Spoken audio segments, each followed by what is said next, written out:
They say every prison is tightly monitored, but no one installs cameras at the moment a person unlocks her heart for someone she was never meant to love. And no one wires a microphone to catch a sharp inhale when power turns into intimacy and sex becomes the currency to protect a secret. At Millbridge Correctional Facility, it didn't start with force. It started with a glance that lingered too long, a pat-down that was just a little too gentle, a slip of paper pushed through the door gap blank, except for a single question mark. And then both of them stepped into a forbidden zone they thought they could control. She was a guard trained to maintain safety, suppress emotion, and strictly forbidden from initiating any personal relationship with inmates. He was inmate 387, a convicted felon, serving time for organized fraud, always wearing a smile that said the world couldn't touch him. But then a video surfaced, blurry but clear enough to make out the silhouette of a uniformed officer sitting on the lap of an inmate. The location: the interrogation room. A place with no cameras, just one phone smuggled in, and a plan carefully waiting for the moment she'd reveal her first weakness. So tell me who made the first move, who really held the power in that room, and who betrayed whom first. Let me take you back to where the silence began to whisper. The metal chair was still cold, not because of the weather, but because no one had sat in it long enough to warm it. It was an interrogation room, or more precisely, a space for conversations that were never meant to be recorded. No cameras, no microphones, no nameplates. Just one flickering overhead light and a ceiling fan spinning slowly, as if counting each sigh of those who had once sat there. That day they found something that wasn't supposed to exist there, an old phone hidden at the bottom of a trash bin. No password, no apps, just a single video 47 seconds long. In the footage, a woman in a correctional officer's uniform is sitting in a man's lap. Her hand is braced against his chest, while his disappears behind her back, as if holding on to a secret neither of them dared to speak aloud. There's no dialogue, just the sound of breathing, and a single whisper. Don't look at me like that. The angle is low, as if the person filming was hiding under a table. The image is blurry, but just clear enough to make out the ponytail, the standard issue watch on her left wrist, and a small tattoo on her inner arm, where an oath to serve and protect had once lived. That same afternoon, the unit supervisor called all staff into a meeting. No one spoke. A single file was placed on the table. The first page, A still from the video, zoomed in on her face. Her name was Rachel Denvers. 6 years of service. No disciplinary record. She had been trusted to escort inmates to sealed court sessions alone. She had once been nominated to train new recruits. She had once been asked, "How do you stay calm in an environment like this?" She smiled and said, "I don't bring emotions into my work." But now no one was asking her anything anymore.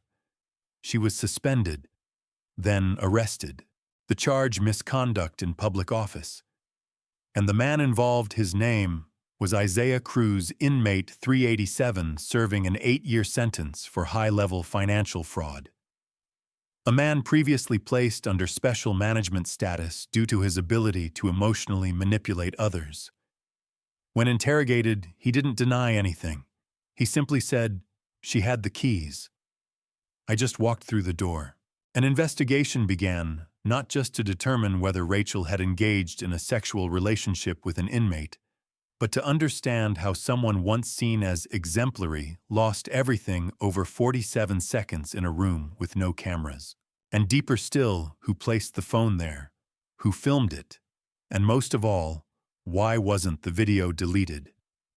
In a system where everything is monitored, the one thing no one can control is the moment a human being decides to cross the line between right and wrong and doesn't turn back. If prison is a machine, then Millbridge is the kind that runs without oil, because it doesn't run on fuel. It runs on silence, Every day there followed the same rhythm without a single beat out of place, 6:00 a.m. The lights came on. 6:30 head count. 7:00 on breakfast, cold and undersalted. Between the limestone walls and narrow walkways, something felt heavier than the steel doors, the sense of always being watched, yet never truly seen. Cell block C, third floor, where Isaiah Cruz was housed, had more broken cameras than any other wing. It also had the fewest incident reports, not because nothing ever happened, but because no one wanted to write, and no one wanted to read. At Millbridge, cameras weren't there to catch misconduct. They were reminders that you lived in a world where surveillance didn't protect you, it controlled you. Rachel Denvers understood this well. She had written weekly reports. She had watched for every glance, every subtle exchange between inmates. She had been taught, never believe you understand them. Because the day you think you do is the day you betray yourself. But eventually, those rules became a lullaby. Every day she walked the same hallway. Every day she heard the same radio tune from cell 217. And every day Isaiah Cruz waited for her at the end of the row. He never spoke first. He only watched, as if he knew that eventually a crack would appear, and all he had to do was wait. Millbridge didn't have beatdowns like in the movies. No blood on the walls, no screaming in the night. Just quiet handshakes, shorter greetings, and signals you'd never notice unless you'd lived there long enough to learn the language. Here everything was exchanged in code. Cigarettes were news. Instant coffee was trust. And a silent smile. An invitation. No one asked, "Can I trust you?" All it took was a single glance that lingered 1 second too long. Rachel wasn't the first to get pulled in, and she certainly wouldn't be the last. Other officers had been reassigned for inappropriate conduct, but none of it was ever made public. The internal files simply read, "Transitional reassignment. Confidential." Everyone understood when someone disappeared, it meant the system had won. She didn't realize it at first, but she remembered clearly the first time Isaiah said her name. Not ma'am, not officer, just Rachel. She didn't react. She didn't report it. She just looked at him for a second, then turned away. And in that single second, the system made its decision. She was no longer on the outside. She was in, even if no one had said it out loud. If freedom is the ability to say no, then Millbridge is the place where no longer means anything. Everything here is yes, as long as no one knows. Yes to connections. Yes to trades. Yes to second rules. You just have to know when to bow your head and where to close your eyes. Millbridge keeps running, on time, on rhythm, as if no one had ever unlocked a door, with their heart. She was assigned to the night shift.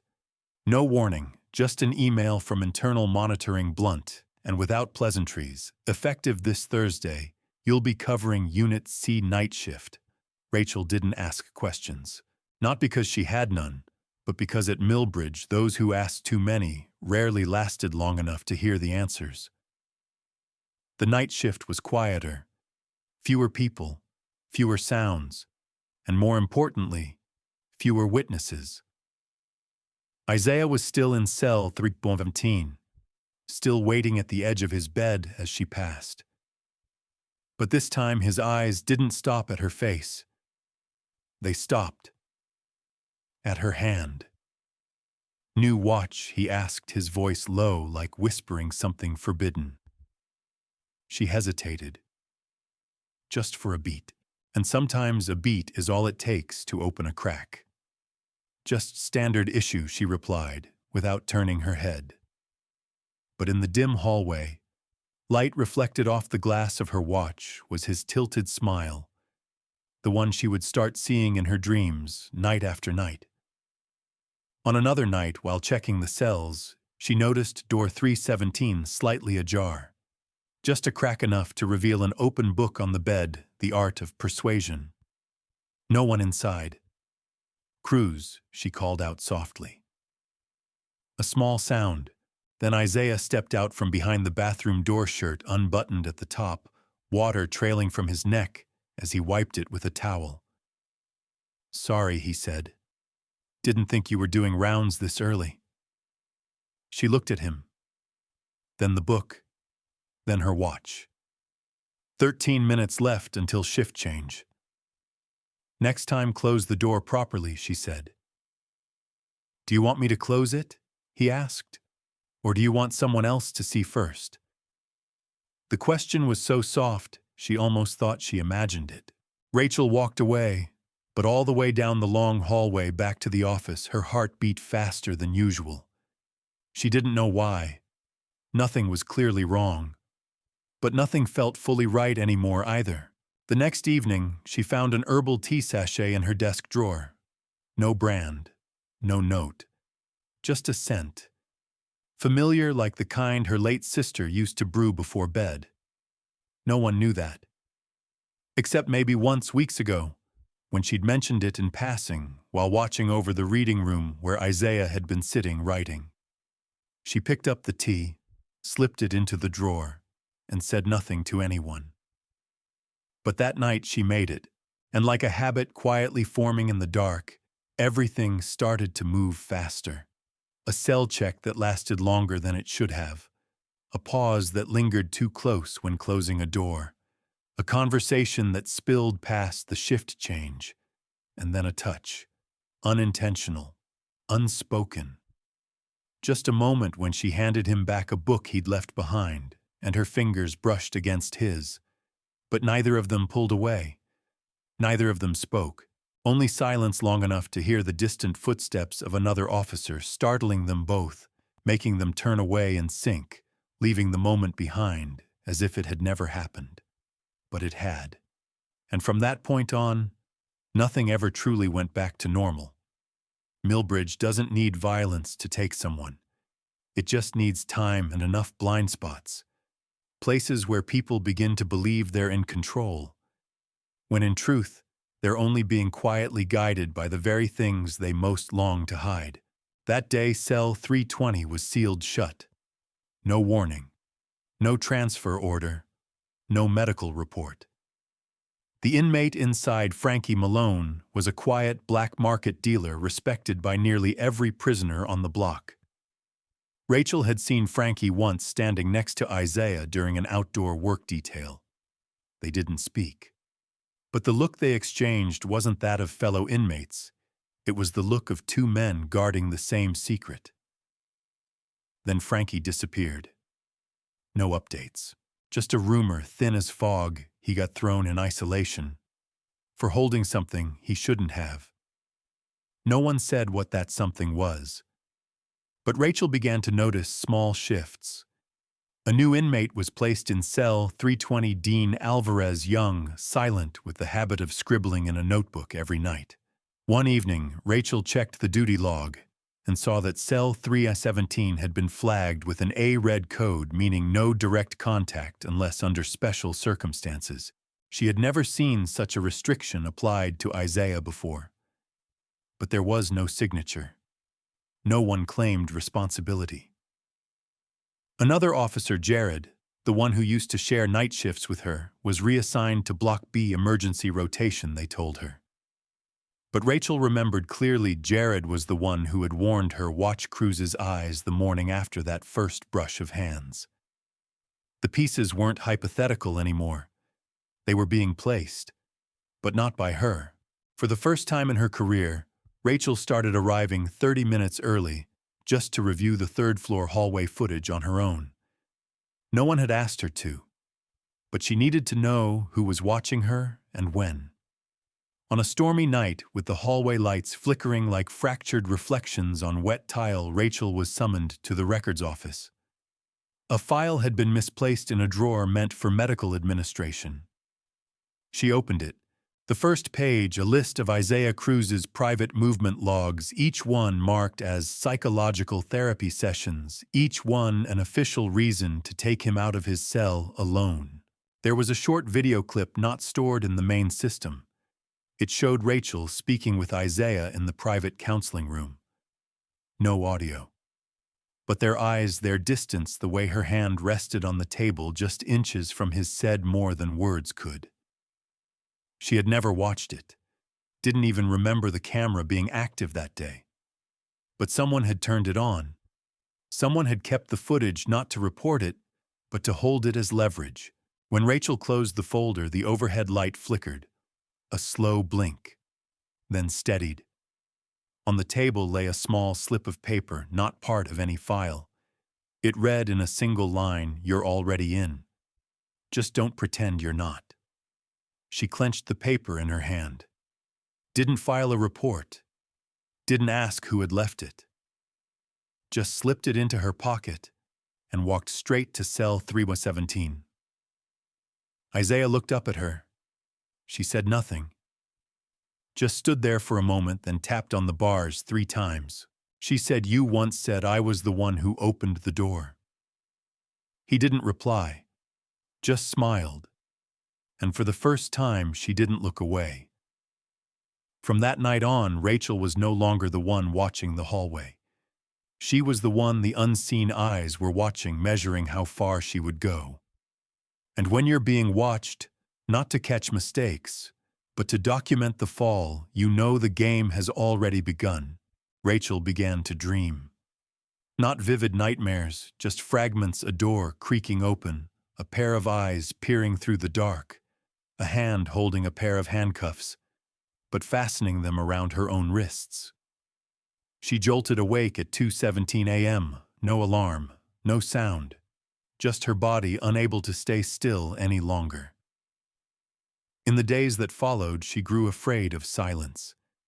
The kind of silence that once signaled discipline now felt like it might crush her if she dared to breathe too loud. When she looked into the mirror in the locker room, her own gaze seemed unfamiliar. Not because she'd changed, but because she wasn't sure if the person staring back was still being honest. At Millbridge, no one asked how you were. No one really wanted to know. But Rachel could feel its shifts she couldn't name. A tilted glance from the housing supervisor. A fleeting frown from Jared, once a teammate, now avoiding her in the cafeteria. Worse still, the silence from her mother, the one who used to text her every morning. "Did you eat yet, honey?" This week there was no message. Not because her mother knew, but because maybe Rachel had stopped replying. One night while pulling a solo shift, Rachel passed the behavioral monitoring room. The door was ajar. Inside, she saw Alvarez, the new inmate, seated with another officer. On the desk was an open laptop playing back a video. The image wasn't clear, but the voice, she knew it instantly. "Don't look at me like that." Rachel froze, her fists clenched. She turned away. Didn't ask, didn't step in. But walking back to the office, she knew she was being tested, or watched, or steered. And what exhausted her most wasn't fear. It was the ache of secretly wanting to be caught, yet silently begging to be forgiven before it happened. The clock struck 3:00 a.m.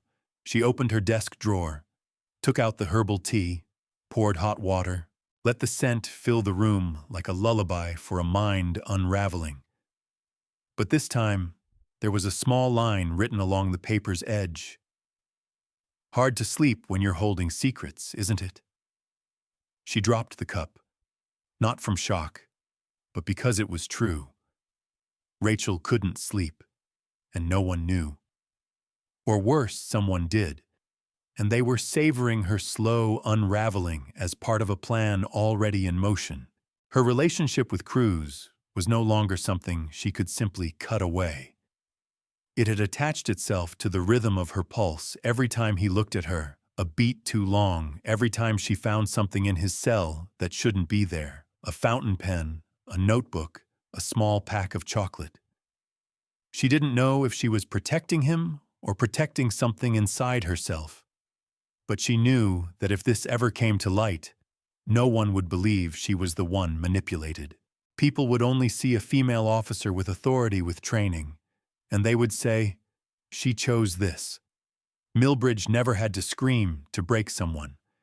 It only had to make you feel alone, so utterly alone, that you began to doubt even yourself. She stood in the empty corridor staring into the hallway camera. This time she wasn't checking to see if it was working. She just looked, as if hoping to catch a glimpse of herself through the lens. But there was nothing, just the shadow of a figure standing still silent. And it was no longer clear whether she was guarding the prison, or the prison was quietly guarding her. Rachel hadn't been looking. It revealed itself. On a long, rain-soaked shift, she was assigned to check the corridor connecting Units C and D, a hallway reserved for senior staff and medical isolation units. Few ever used it. Most rookies didn't even know it existed. On the internal map, it was labeled only as Corridor Z, no cameras, no door sensors, just a mechanical lock. She'd never walked through it before, but that night her master key turned. No beep. Just a dry, hollow click. The door opened, and the scent of old paper hit her face. The room beyond didn't resemble anything else in the prison. No bunk, no desk. Just a small library, wooden shelves, dim yellow lamps, and a worn leather armchair, its armrest torn from age. But what sat on the shelves weren't novels or law books. They were files, each one labeled with a name. Not inmate names, staff, including hers. She pulled one down. No cover. Just pages of handwritten notes. Observation stable. Displays professional attitude. First scheduled change without notification. Indications of emotional contact with 387. At the bottom, in different ink, a new line at threshold. Further testing required. Her hands turned cold as she reached for the next file, Jared's. The one who'd been suddenly reassigned. His final entry read, "Refused to comply. Relocated. No further monitoring necessary." She swallowed hard, placed the file back, turned to leave. And something fell from the upper shelf, a hand-drawn map. No labels, just numbered blocks and a single eye symbol marked over a room tucked behind Unit C. Rachel had never seen that room before. Beneath the map lay a small slip of paper. Not all silence is ignorance. Some are instructions. No signature, no stamp. Rachel picked it up, then set it back down. She took nothing with her, but from the moment she left that room, her heartbeat never returned to its usual rhythm. It thudded like knocking, slow, deliberate, on a door she should never have opened. The next day she asked another officer casually, "Is Corridor Z still in use?"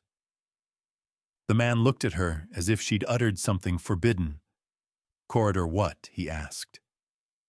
"Z, the hallway between C and D." He gave a dry chuckle. "There's no hallway called Z at Millbridge." Then he turned and walked off. Rachel stayed still, because she now understood something clearly in this place. The less people acknowledge something, the more fiercely it's being protected. She didn't return to her room. Instead, she walked the length of Unit C, counted each door, until she reached the blank stretch, the space marked with the eye symbol on the map. There it was, a wall door. No handle, no sign, nothing at all. Only a thin sliver of space at the bottom, just enough for a line of light to leak through once the prison turned dark. And standing there for the first time, Rachel didn't know whether she was breaking the rules or being led exactly where someone wanted her to go. In the prison system, there are cells with locks, cells without locks, And then there are places where the system itself is the lock, where the one who steps inside never truly knows if there's a way back out. Rachel was summoned to the monitoring office at 4:15 p.m., 3 hours before her scheduled shift. No warning, no email. Just a quiet colleague, someone who rarely spoke to her, poking in and saying, "Supervisor wants to see you. Right now." The monitoring room had one window facing the yard, but the blinds were always drawn. No cameras, no logbooks. Just 3 chairs, one for the questioner, one for the questioned, and one for the person already caught in a trap. Sitting across from her was Marion Vexley, deputy warden. A woman in her early 50s, silver hair cropped close to her head lips, moving slowly, and eyes that never left the base of your throat, as if waiting for the moment you swallowed wrong. "Ms. Denvers," she began, voice calm and weightless, like she was asking about afternoon tea. "I have a simple question." Rachel nodded, feeling like she'd just sat down for a test with no correct answer. If an officer were receiving particular attention from an inmate, but there was no direct evidence of misconduct, what would you do? Her body stiffened. She couldn't tell if this was a test, a warning, or an invitation. "I would report it as per protocol," she answered. Marion tilted her head. "Even without clear behavior to document, I suppose I'd make a note of it. Continue observing. And what if your supervisor asked you not to document anything for now, for the sake of a larger investigation?" This time she didn't blink. "Would you be willing to cooperate?" Rachel went silent.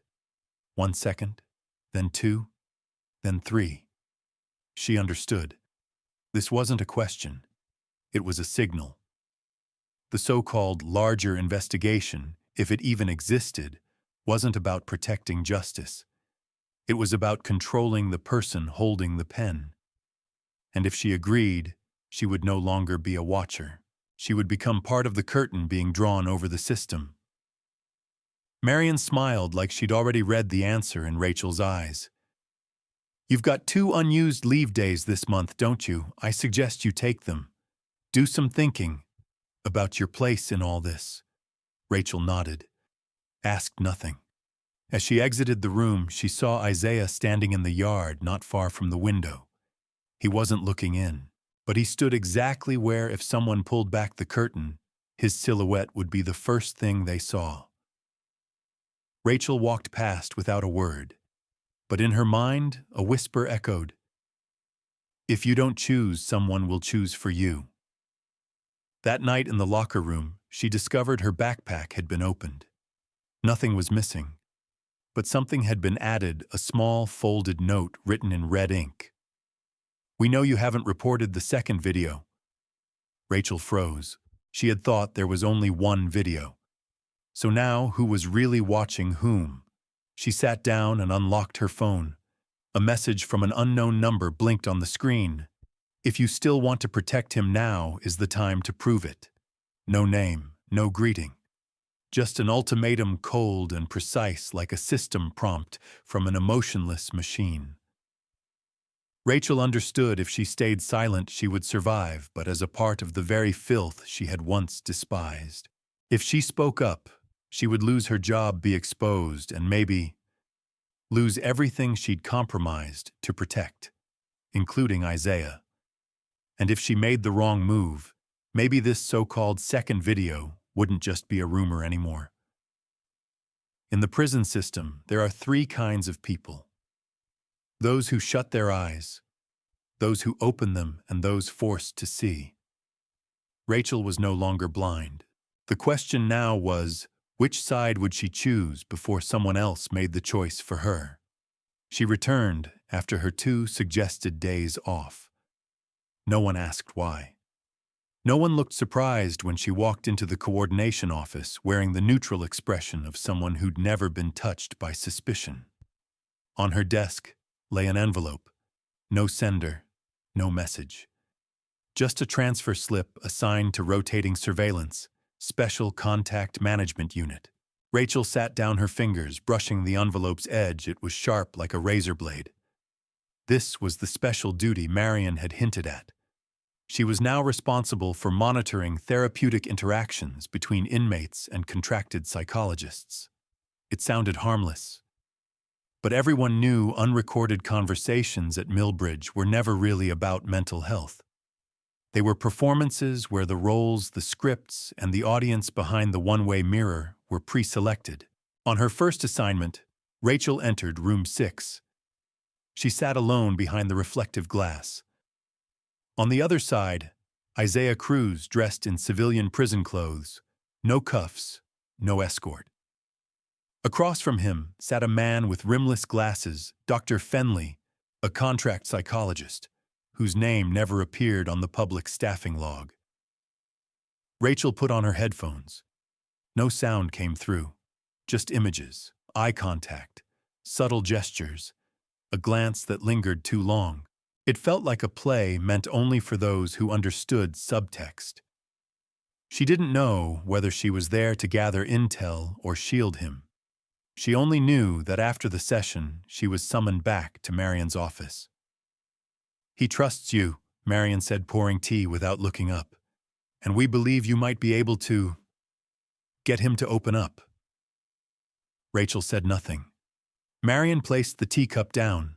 "If Cruz is truly hiding something, who's bringing phones inside, who filmed the videos, or who's pulling the strings from outside, you're the only one who might get him to talk."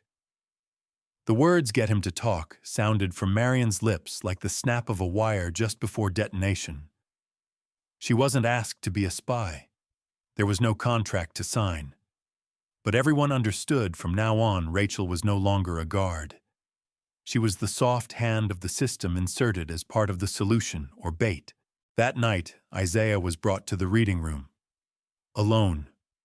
And she was the only one posted outside. No one told her to speak. But if she said nothing, someone else would eventually step in. She placed a notebook on the table, pretending to scan the shelves. "Do you ever feel like you're being used as someone's pawn?" she asked without turning.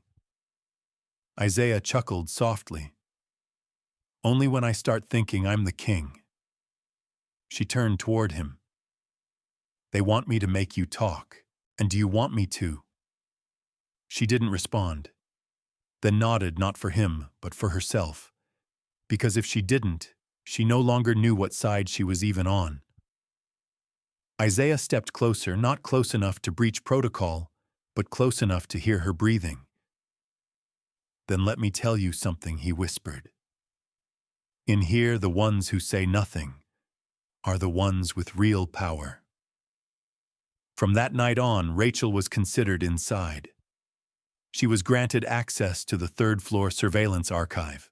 She was excused from several shifts without explanation. And in a closed-door meeting, Marion referred to her as a Level 2 liaison. No one said outright where she now stood, but she knew one wrong move wouldn't get her expelled, it would get her repurposed. As evidence, Rachel returned to her room and pulled out the personnel file that had been left waiting for her. The first page read, "Status change from monitored subject, intervention agent." She stared at it for a long time as if reading her own obituary, not of a death but of a life beginning to resemble a carbon copy of the system itself. By the third week of her reassignment, a fracture appeared like a hairline crack splintering across a pane of glass that had held too long. A phone was discovered in cell 314, not Isaiah's, unrelated to her at least on the surface. But at Millbridge, everything was wired together. It just hadn't been yanked hard enough yet. The inmate caught was Dean Alvarez, the young newcomer she'd once glimpsed inside the behavioral monitoring room. When escorted out, Dean didn't resist. He just repeated the same line over and over. "I don't know how it got there. I swear, I've never seen it before." In a regular prison, it would have sounded like a reflex denial. But at Millbridge, it was an alarm. Because the truly guilty were never caught sleeping. From cell 317, Isaiah stared through the air vent unblinking as Dean was dragged past.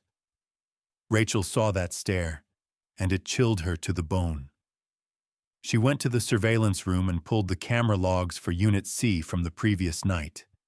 But the file was gone. No trace. Just a single note in the system footage, unavailable due to system error. A technical glitch right on the night the phone was planted in Dean's bed. Rachel sat motionless, fingers frozen over the keyboard, cold sweat trickling down her neck. She had believed herself to be an observer, given access, given authority. But now it was clear there was another layer. A higher floor. One where people like her were only ever shown what someone else wanted them to see. That night she passed by the solitary confinement wing. Dean was sitting on the floor, hands wrapped in gauze. Someone had beaten him.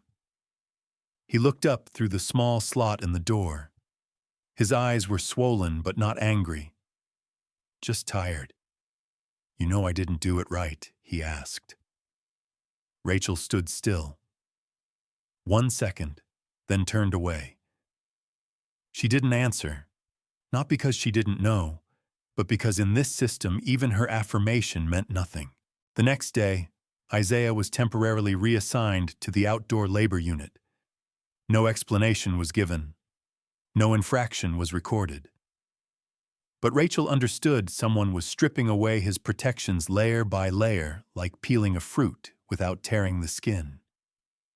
She returned to the monitoring room, searching for unofficial logs. The file had been wiped. But for a flicker, less than a minute, a recovered segment reappeared. Just enough for her to see Dean being pushed into cell 314 by someone in uniform. Someone with the same height and gait as Officer Jared, the one who'd been transferred. No one spoke of Jared anymore. No one questioned why he vanished after an emergency briefing. Rachel went back to her room. In her locker was a new note. "You're going the wrong way." No signature, no claim. She sat down, feeling for the first time in months completely exposed within a system she once believed she understood. The loss of control hadn't come from the outside. It came from within when she began to believe she had choices, not realizing every path had already been programmed in advance. She wrote a single line in her personal notebook, the only place untouched by digital eyes. Am I saving him or just blinding myself to survive? Outside the window, the hallway light flickered. The fluorescent bulb hissed in rhythmic pulses, like a warning that something was about to shift. Not because Rachel had done something wrong, but because she was finally starting to understand something right. At 3:12 a.m., she received a message. No sender. Just an 11-second audio clip. It began with a soft metallic click, like a cell door closing. Then came a man's voice, low and emotionless. "There's a list. You're not on it. But Isaiah is." The message self-erased after playing. No way to save it. No way to replay. Rachel stared at her phone screen as if it might light up again, or better yet explain what the hell came next. But nothing came. That morning she arrived at the monitoring room 2 hours early. She searched the system for any trace of the list, not knowing what exactly she was looking for. Keywords: Cruz, Isaiah disciplinary record, restricted unit. No data, but in the reclassification requests section 1, red-flagged entry appeared transfer proposal subject 387, from Millbridge to HMP North Point. Reason: risk management. Estimated transfer 5 days. No one had informed her. No one mentioned that Isaiah was about to be moved. She printed the file, slipped it into a personal envelope, and tucked it into the waistband of her pants, because now digital records meant nothing. That afternoon during her shift, Rachel encountered a stranger. Not in uniform. No name tag. He stood in the corridor of Unit D holding a clipboard, eyes scanning each door like he was selecting test subjects in a lab. "Afternoon," he said upon seeing her. "We may need your cooperation during the transfer of Inmate 387. For now, let's keep it quiet." No one introduced him. No one announced his arrival.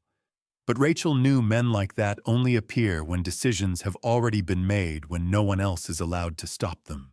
She went looking for Isaiah in the exercise yard, but he was nowhere to be found. When she asked the other officers, they all avoided her gaze. One shrugged. He might have been temporarily reassigned for internal evaluation. The phrase was code for isolation, or for being chosen as a sacrifice. She returned to her room, powered on her personal laptop, and opened the scattered notes she'd saved.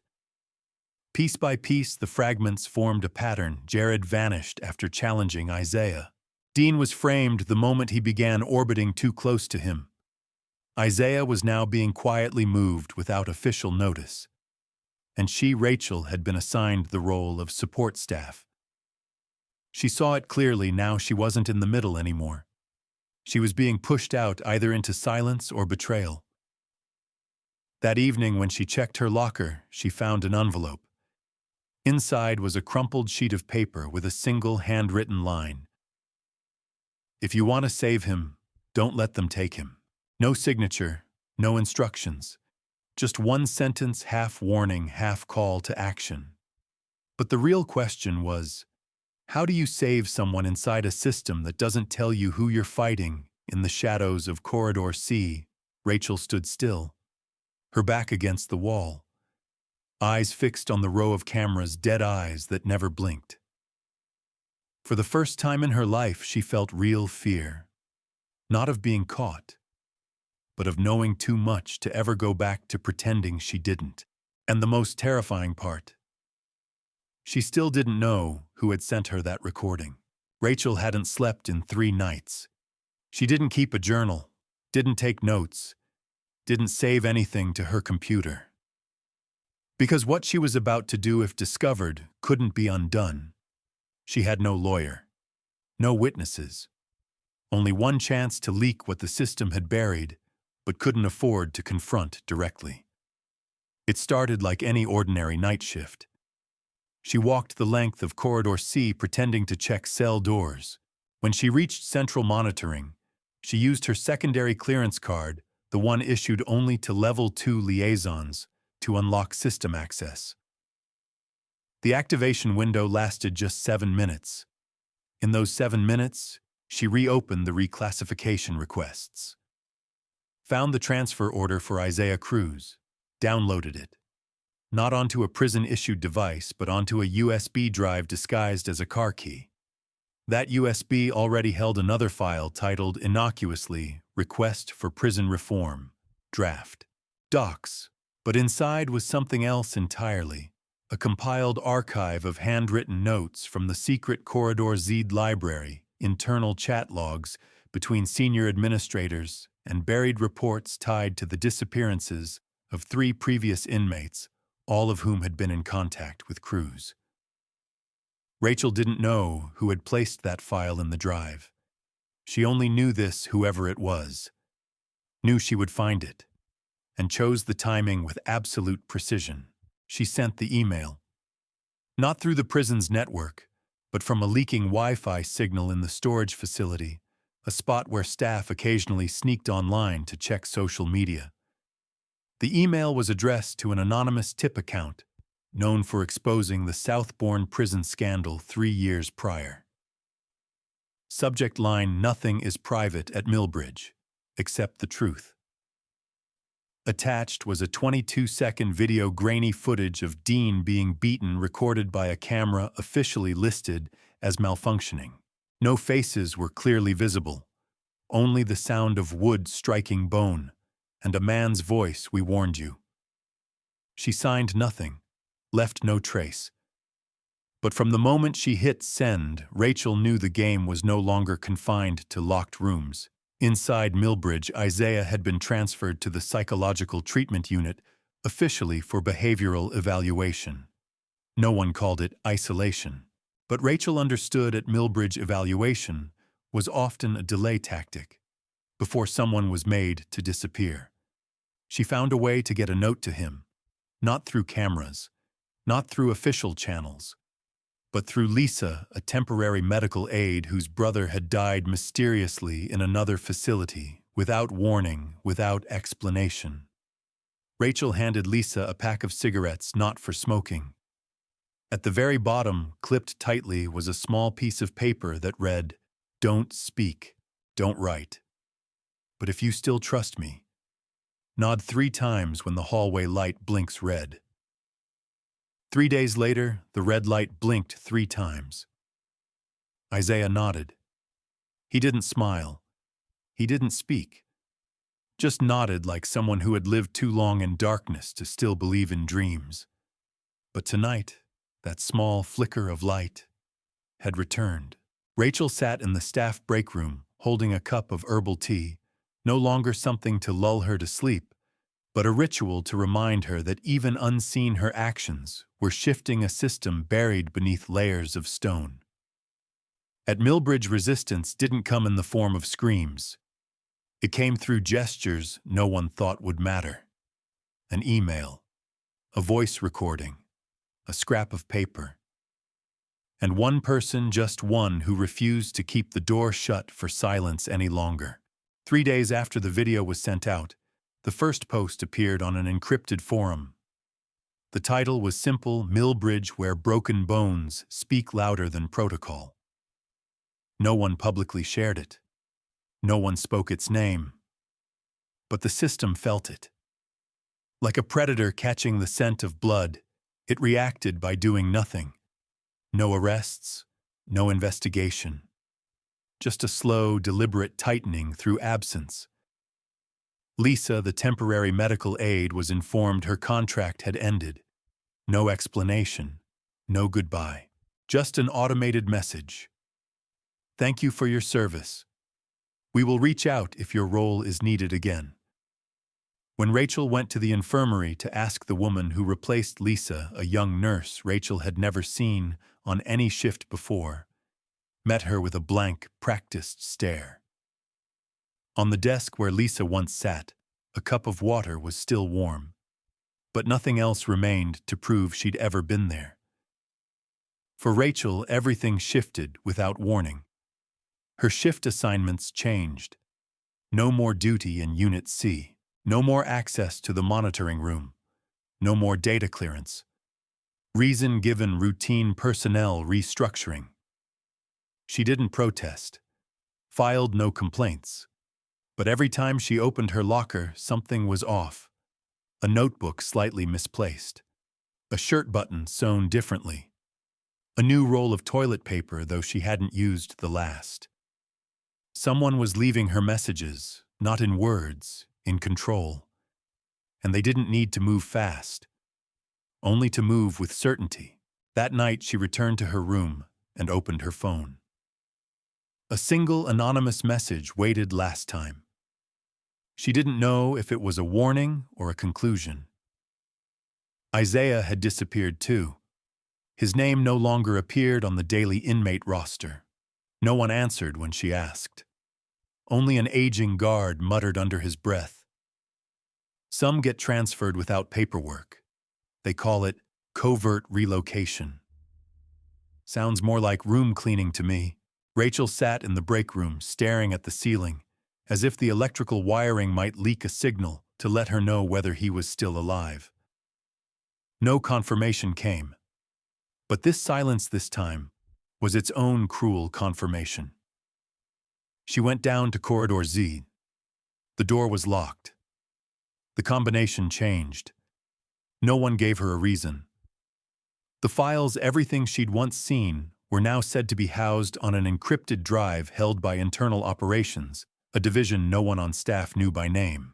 Back at her personal office, she found an envelope on her desk. No sender. Inside, a printed letter of suspension, no date, no signature. Just a standard form placed as if it had been waiting for her. At the bottom, a single handwritten line: "When everything goes quiet again, it means they've finished cleaning." She folded the letter, slipped it into her coat pocket. Didn't file it, didn't sign it. Millbridge continued to operate. Doors still opened. Breakfast was still served at 7 a.m.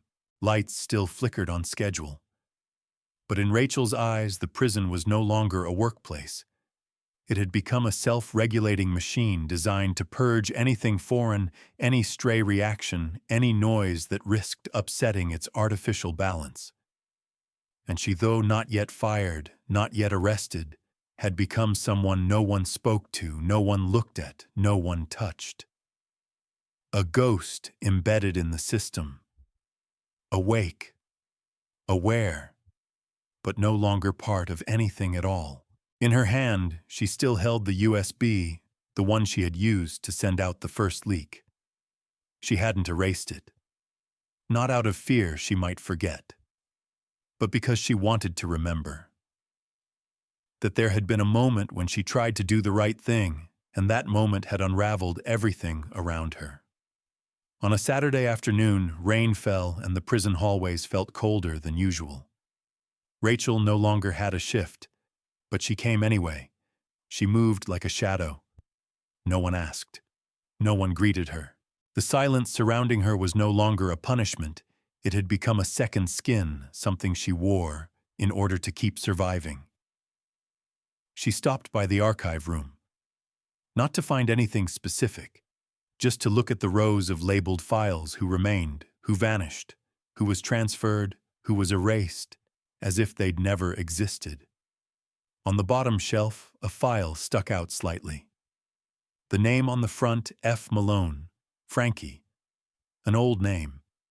A face almost faded from memory. Frankie, the man from cell 320 who had disappeared without a word.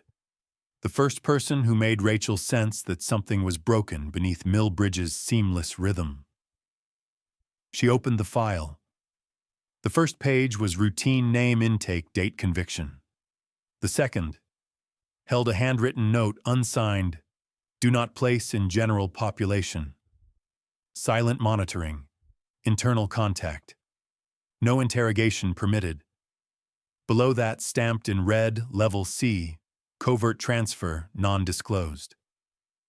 She turned another page. Inside the folder pocket was a photograph taken in Corridor Zabu's library, the place she once thought she alone had stumbled upon. In the image, Frankie stood at the far end of the room, holding a document and handing it to someone whose face was obscured by the angle. But the other hand in the frame, partially visible, was chillingly familiar. A finger with a small scar, nails trimmed neatly, and a worn silver ring, the same one Rachel had seen countless times on the hand of Marion Vexley. Her body went still. Not because of the name in the file, but because she suddenly understood Marion hadn't just been monitoring her. She had used Frankie. And when Frankie disappeared, it wasn't necessarily because he'd betrayed the system. It might have been because he'd learned too much. Rachel flipped the photo over. On the back, written in soft blue ink, the letters curved like a sketch. They always use the ones no one notices to hold the truth. And when the truth is no longer useful, the one holding it disappears too. Her mind reeled backward. Memories of seeing Frankie alone scribbling in notebooks. The way he watched Isaiah not like a fellow inmate, but like someone guarding something behind him. She had once believed Cruz was the center, the threat, the focus of the system's watch. But now, she saw it clearly. Isaiah wasn't the center. He was the cover. The real holder of what needed to be buried had been Frankie, the one who once passed information to Marion, the one who had been cleanly removed. And now, only the hollow shell of Isaiah remained to carry the blame. Rachel stepped back. The floor beneath her felt like it had tilted slightly. There was no one to verify, no one to ask. But she knew with chilling clarity that she had just stepped into the deepest layer of the system where truth wasn't buried under stone. It was buried under organized forgetting. On her way out of the archive room, Rachel noticed a note pinned to the staff bulletin board. No one seemed to pay attention, but she stopped. A single handwritten line. Some people disappear because they did wrong. Some disappear because they did right. You're in between. Rachel didn't tear the paper down, didn't take a picture. She just looked at it as if staring into a mirror, because she knew the rest of her life would not be defined by black or white, only by whether something still lived inside her that believed she hadn't completely broken. The next day, Rachel received a formal summons, not from internal monitoring, but from the Regional Coordination Office, a place no one at Millbridge was called to unless it involved matters of integrity or serious misconduct. She was instructed to appear at 10:00 a.m. in full uniform. No recording devices, no phones. No details about the meeting were included.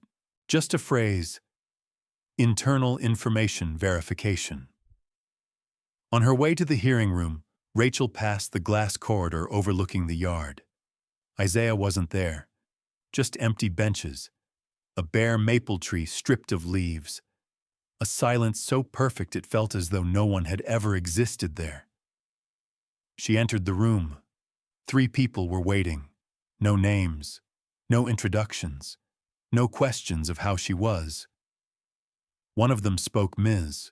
Denvers, we've completed a full review of data concerning task assignments and sensitive access over the past month, and we require confirmation that you agree to sign a full confidentiality agreement, cease all unauthorized disclosures, and further agree to no continued contact of any kind with Inmate 387.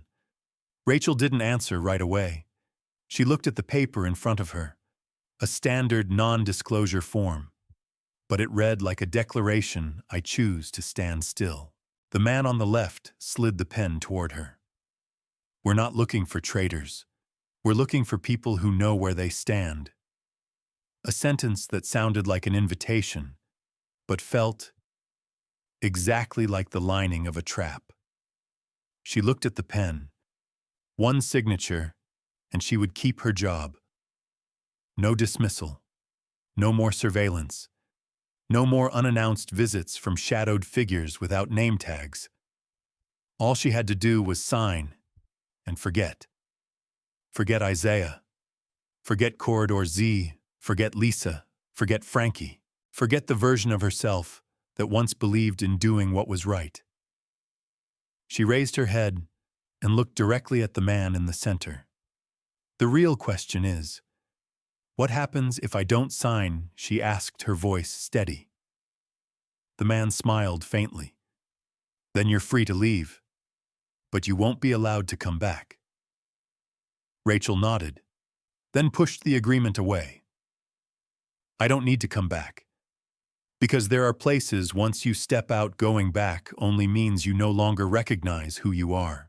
She stood. No one stopped her. No one spoke. But in their eyes was a verdict already rendered non-compliant, no longer protected. She returned to her room, opened her personal locker, took out the old USB. It had never been confiscated. She slipped it into her coat pocket, not to release anything else, but to remind herself that once she chose to stand with what the world preferred to forget. The next morning, her keycard was deactivated, her internal email locked, her name removed from Millbridge's staff roster. No calls, no letters. But from that moment on, Rachel Monroe was no longer a correctional officer. She was someone who had once worked in a place where everything was documented except the truth. Winter arrived earlier than usual. She lived in a small rented apartment on the outskirts, more than 60 miles from Millbridge. No one looked for her. No one needed to. Her bank card had been frozen briefly, then reactivated. No explanation followed. All she knew was that she hadn't been dealt with, but she no longer existed in any official personnel database.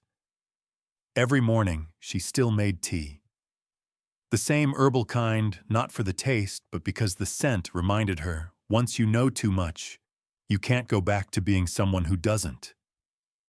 Occasionally, she received anonymous emails, A snippet from a night shift log, a photo of a hallway corner painted over in white.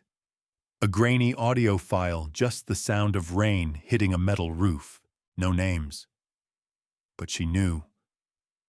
Isaiah was still alive. She didn't ask where he was. She didn't need to. For those who've stood inside the fire, survival itself is an answer. To still be breathing means the truth hasn't been extinguished completely. One day she printed a small note, slipped it into an unmarked envelope, left it on the shared table at the city library. The paper read, "Millbridge isn't a prison. It's a miniature version of a world where silence is rewarded. But if you're still breathing, still remembering, still carving a sentence into a wall, still keeping a copy no one else knows about, then you're still resisting." No one knew who would find it. No one knew if it would reach the right hands. But that didn't matter. Because resistance doesn't require a reply. It only requires not disappearing. She stood on the overpass watching the traffic flow beneath her. Cold wind, a thin coat. A nameless man passed by, gave a slight nod, no words. Just a nod.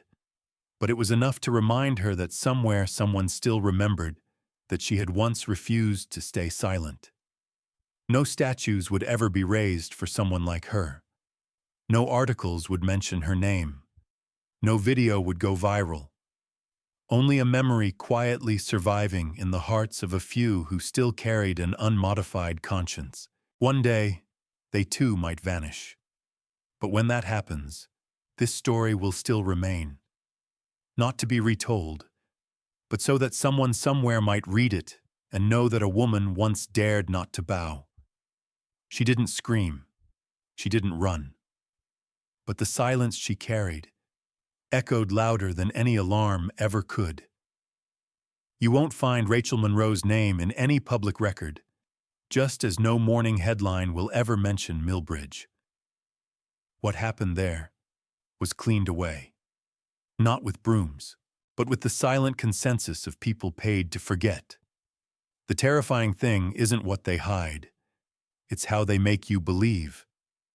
That silence is the only way to survive.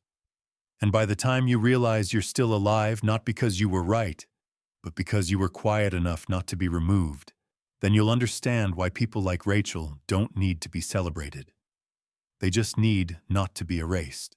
If you're still in a place like that, or if you've ever seen a system that runs by silencing the smaller voices, leave a sign. Just one. A comment. A quiet share. Because this story is more real than you think. Not everyone who survives is a hero, but those who survive are the only ones left who remember what really happened.